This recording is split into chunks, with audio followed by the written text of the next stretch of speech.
Okay, it's time to debate movies again. Yeah, which movie are we talking about this week? The Jackie Robinson one, 42? Oh, good. I know exactly how I feel about that movie. Yeah, well, I'm going first. I don't care how you felt about it. And I think the movie was good. And my first reason is Chadwick Boseman. Alright, I think he's the main reason that the movie was good. Whose butler is that? He's not a butler. He's an actor. He played Jackie Robinson in the movie 42. I thought that was Wesley Snipes. Are you sure you're not a racist? Like, you dug deep? No, it's not that. Soul? It's just that, I didn't look at him all that closely, to be honest. He's in every single frame of the movie. What were you looking at if you weren't looking at him? Other stuff? Alright, well, if you didn't know it wasn't Wesley Snipes, who was in prison when they shot this movie, by the way, alright, then you definitely don't know whether the performance was good or bad. I'm taking a point. That was easy. It's mine. I'm up 1-0. That's fine. That's okay. Because I'm going to catch right back up with my first point, which is the Disney-fied racism. Why do you have to keep making up new words? Why can't you just use words that are already in, accepted English language use? There's a ton of them. Disney-fied racism is when they take the feel-good, don't ruffle anybody's feathers cloth and wipe it vigorously over any scene that has to do with racism, rendering them basically harmless. You thought the scene where the opposing manager said the N-word 3,000 times in the span of about 5 minutes was harmless? No, I didn't. That's the point. That one scene, the movie has the balls to go for it. Yeah, right? But every other scene that has to deal with racism, they cop out. They take the soft way out. Like, people called him names. His teammates didn't like him at first. Come on. The real Jackie Robinson had to deal with more than that in just a single day of his life. I don't even know what to say. That was easy.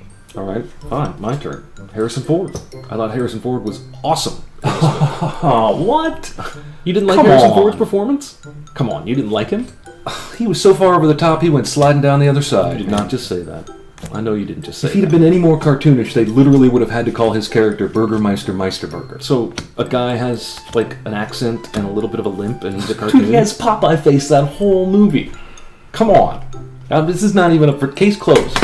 That was easy. I'm taking the point. You can't just say case closed. And another problem I had was the speechifying. Again with the speechifying. Here we go. How many inspirational, motivational speeches do you think the real owner of the Brooklyn Dodgers gave the real Jackie Robinson in his entire career? I'm sure I have no idea. 1? 2? Sure. In this movie, which only covers 2 seasons, by the way, he gives 27 inspirational speeches to Jackie Robinson. Come on. Right? They could have called this movie Lincoln 2, the baseball years. Yeah, with a 130-something-year-old Lincoln. That makes a lot of sense. Harrison Ford's just about old enough to play an unassassinated Lincoln. Oh, come on now, he's only 70 years old. Did you know that Lincoln was assassinated on Jackie Robinson Day? Oh, no. It wasn't Jackie Robinson Day at the time, but it was the same date. April 15th. Don't you think that's kind of kooky? Maybe we should just call it a day here, man. The other problem I had with the film is the little racist boy in the audience who hears his dad say the N-word, and so he says it too.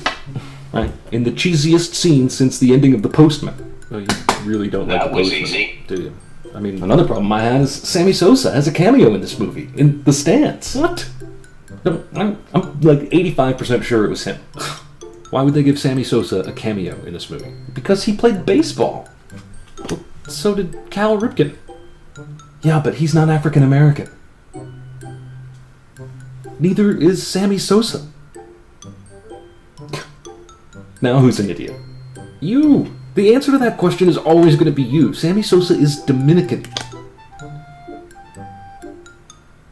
So he's African Dominican?